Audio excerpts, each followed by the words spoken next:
Everybody good morning, welcome to Pathfinder আরা YouTube channel. পাথফাইন্ডারের পক্ষ থেকে তোমাদেরকে স্বাগত জানাই। আজকে নবম শ্রেণীর গণিত বিষয়ের স্থানাঙ্ক জ্যামিতির সরল রেখাংশের অন্তর্বিভক্ত ও বহির্বিভক্তের দ্বিতীয় পর্ব। খুব একটা ইম্পর্টেন্ট অঙ্ক নিয়ে আমরা আলোচনা করব। তোমরা নিজে দেখো, বই খুলে 269 পাতার 269 পাতার 4 নম্বরের অঙ্কটা খুব ইম্পর্টেন্ট অঙ্ক, পরীক্ষাতেও খুব আসে। বোর্ডে যেটা বিন্দুগুলো টুকা আছে, আমি অঙ্কটা একবার পড়ে দিচ্ছি, তোমরা পড়ে নাও আমার সঙ্গে।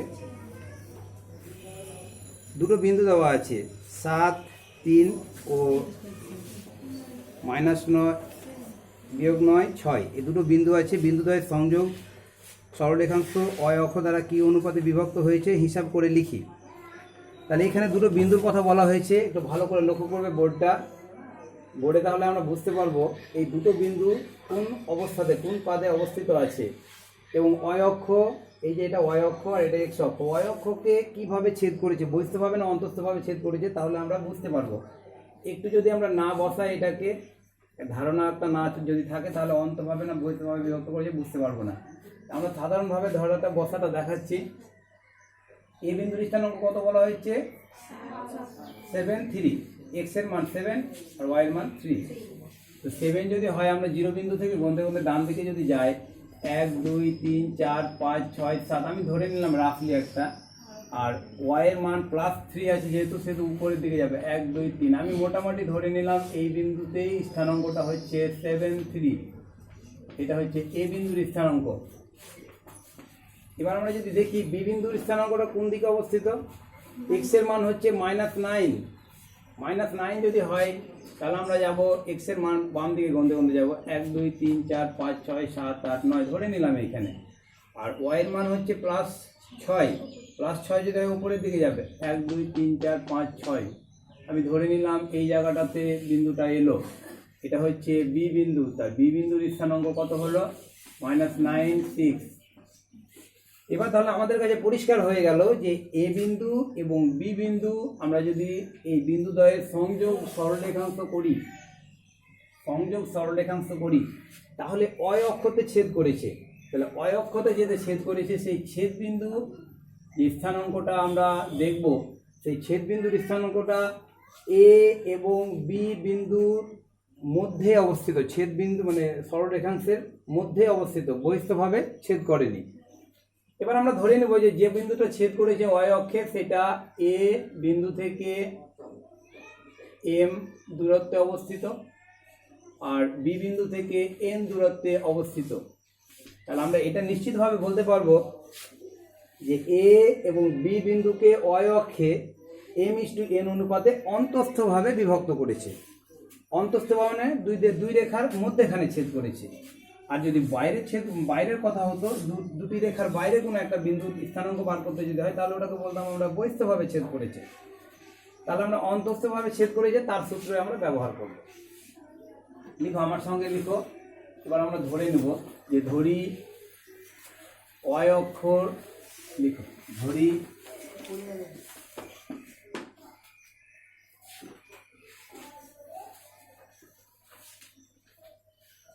লিখে নাও।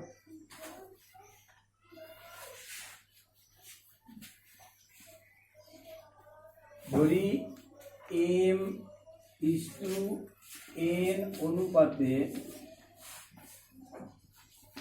m:n অনুপাতে অয় অক্ষকে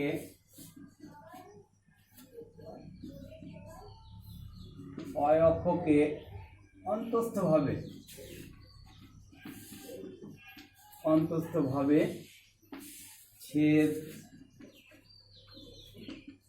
করেছি। তাহলে এবার আমরা ছেদ বিন্দুর স্থানাঙ্কটা বার করব।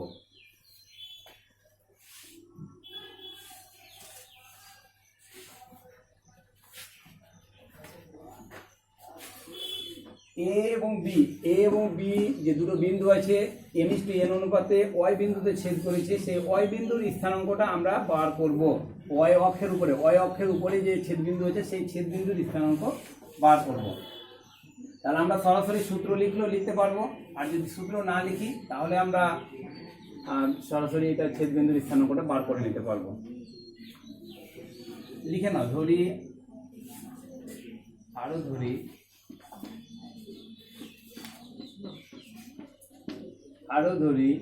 y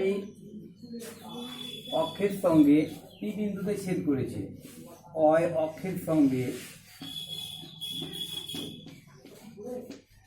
p বিন্দুতে ছেদ করেছে।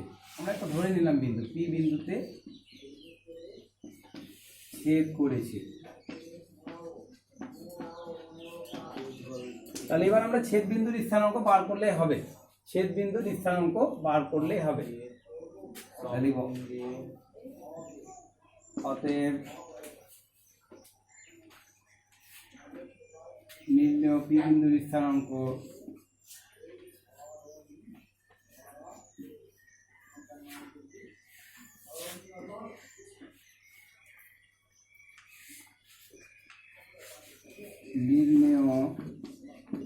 p বিন্দুর স্থানাঙ্ক। আচ্ছা, সূত্রটা কি জানা আছে? x1 y1 ও x2 y2 বিন্দুদ্বয়ের ছেদিতাংশ বিন্দুদ্বয়ের রেখাংশকে m/n অনুপাতে অন্তস্থভাবে বিভক্ত করলে তার স্থানাঙ্কের সূত্রটা মনে আছে? বলো তো। mx2 প্লাস mx1 বাই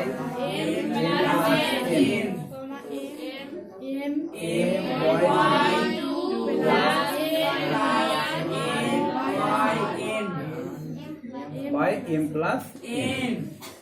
তাহলে mx2 plus n x1 by m plus n, my2 plus n y1 by m plus n, এইটা হচ্ছে স্থানাঙ্কের সূত্র। এবার এই স্থানাঙ্কের মানগুলো আমরা বসিয়ে দেবো, মানগুলো বসালে আমরা স্থানাঙ্কটা পাবো। আমাকে একটু হেল্প করবে, আমি যেটা জিজ্ঞেস করবো সেটা বলবে। আমার যেহেতু জায়গা নাই, এই সমান চিহ্নটা আমি এখানে দিয়ে শুরু করছি। এখানে আমরা প্রথমেই বসাবো m এর মান কত আমাদের জানা নাই, ধরে নিয়েছি m/n অনুপাতে বিভক্ত করেছে। তাহলে m এর মান জানা নাই, mটা বসিয়ে দেবো আমি। x2 এর মান কত আছে আমরা এখান থেকে দেখব। প্রথম বিন্দু যেটা আছে সেটা x1 y1, দ্বিতীয় বিন্দু যেটা দেওয়া আছে x2 y2। x1 আমরা ধরে নেব 7, x1 সমান 7, y1 সমান 3, আর x2 সমান হচ্ছে -9, আর এই y2 সমান হচ্ছে 6। বেশ, mx2 তাহলে x2 হচ্ছে -9 প্লাস, এখানে আমরা প্লাস লিখবো, সূত্র দেখে দেখে লিখবে, প্লাস n এর মান জানা নাই, n এর মান বসিয়ে দিলাম। x1 এর মান কত? x1 এর মান 7 গুণিত 7 বসাবো বাই m প্লাস n। তাহলে m প্লাস n এর মান কি জানা আছে? জানা নাই, তাহলে m প্লাস n আমরা বসিয়ে দেবো। এটা হলো একটা ভুজ, বলা হয় একটা বিন্দুর ভুজের, এটা ভুজ, এটা কোটি। তাহলে এবার একটা ভুজের মান হলো, এবার কোটির মান আমরা বসাবো। আমাদের জায়গার সমস্যার জন্য মিটিয়ে দিলাম।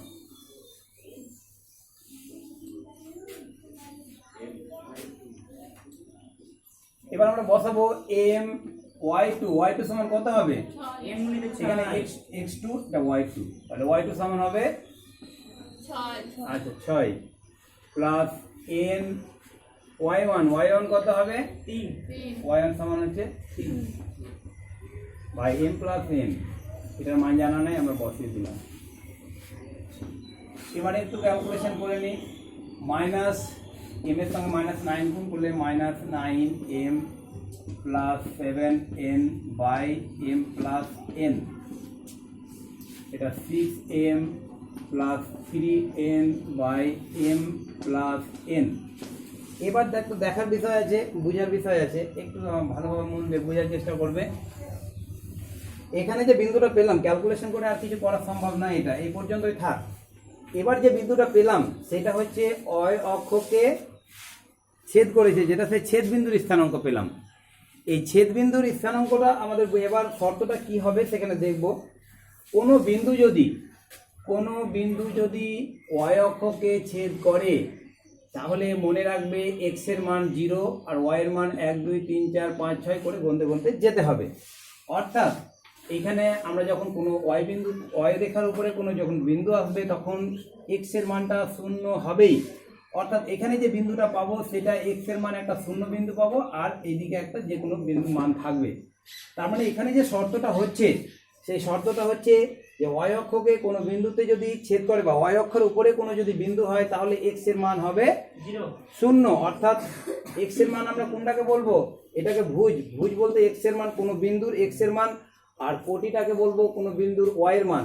তো এই এক্স এর মানটা 0 হবে যেহেতু ওয়াই অক্ষের উপরে বিন্দুটা আছে। তাহলে আমরা এখানে লিখব যে যেহেতু ছেদ বিন্দুটি ওয়াই অক্ষের উপরে তাই ছেদ বিন্দুর ভুজের মান হবে 0, অর্থাৎ এই মানটা হবে 0। বুঝতে পারা যাচ্ছে কি? এই যে বিন্দুটা পেলাম সেটা হচ্ছে ছেদ বিন্দু, এবং এই ছেদ বিন্দুটা ওয়াই অক্ষের উপরে আছে। অঙ্কে বলে দিয়েছে যে ওয়াই অক্ষতেই ছেদ করেছে, তার মানে এই ছেদ বিন্দুটা ওয়াই অক্ষের উপরে আছে। আর ওয়াই অক্ষের উপরে যদি থাকে তাহলে তার শর্তটা হচ্ছে যে যে বিন্দুটা থাকবে সেই বিন্দুটার এক্স এর যে মান অর্থাৎ ভুজের যে মান সেটা 0 হবে। আর এটা যা থাকার থাকবে একটা। তো আমাদের দরকার এটা 0 শর্তটা ধরে 0 নেওয়া দরকার আছে। তাহলে আমরা লিখব যেহেতু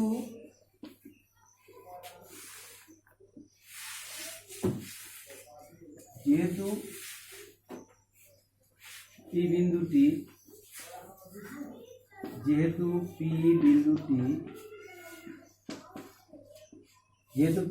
ওয়াই অক্ষের উপর অবস্থিত,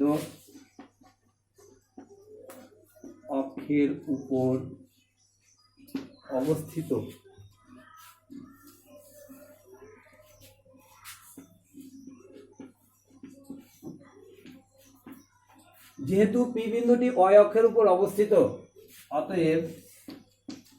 অতএব আমরা কি লিখব, এই অংশটাকে এই কোটি অংশটাকে 0 ধরে নেব। তাহলে কত আছে এটা -9m + 7n by m + n সমান 0। এই শর্ততে এবার অঙ্কটা হয়ে যাবে। এবার আমরা ক্যালকুলেশন যদি করি তাহলে আমরা দেখবো এখানে 0 নিচে কিছু নাই মানে 1 আছে। এবার কোনাকুনি গুণ করলে কি হবে দেখো তো, 1 এর সঙ্গে যদি উপরের অংশটা গুণ করি তাহলে ওটাই হবে -9m + 7n। আর এই শূন্যের সঙ্গে যখন নিচের অংশটা গুণ করবো, নিচের রাশিটা, তখন 0 হয়ে যাবে।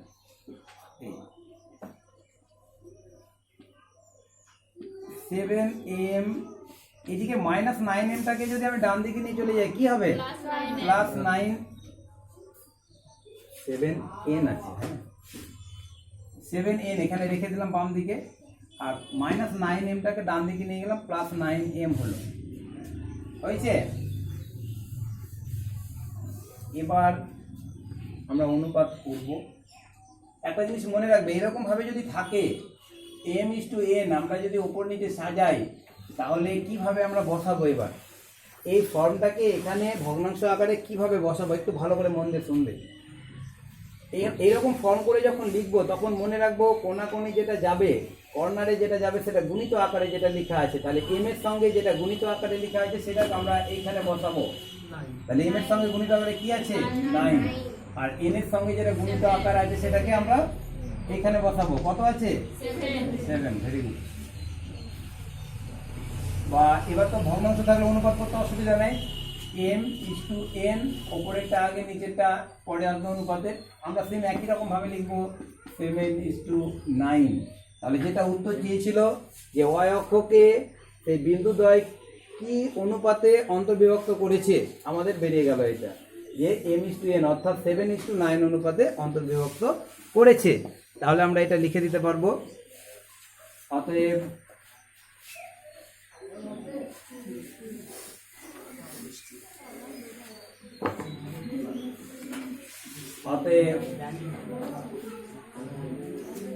তোমরা কথা বলো না। অতএব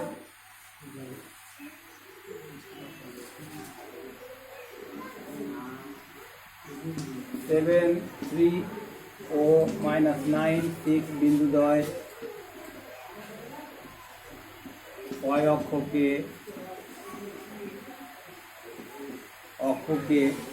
7:9 অনুপাতে 7:9 অনুপাতে অন্তর্বিভক্ত করেছে। 9 অনুপাতে বিভক্ত করেছে, লিখুন বিভক্ত করেছে।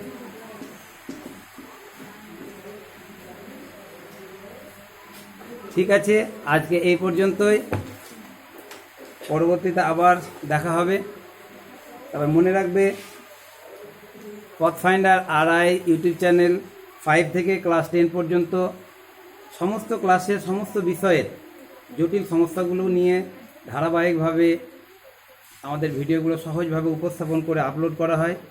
তাই তোমাদের প্রত্যেককে বলবো, চ্যানেলটির ডান দিকে সাবস্ক্রাইব যে বাটন আছে সেটা সাবস্ক্রাইব করে রাখবে, তাহলে নতুন নতুন ভিডিও আপলোড করব তখন সঙ্গে সঙ্গে তোমাদের নোটিফিকেশান পৌঁছে যাবে। Thank you.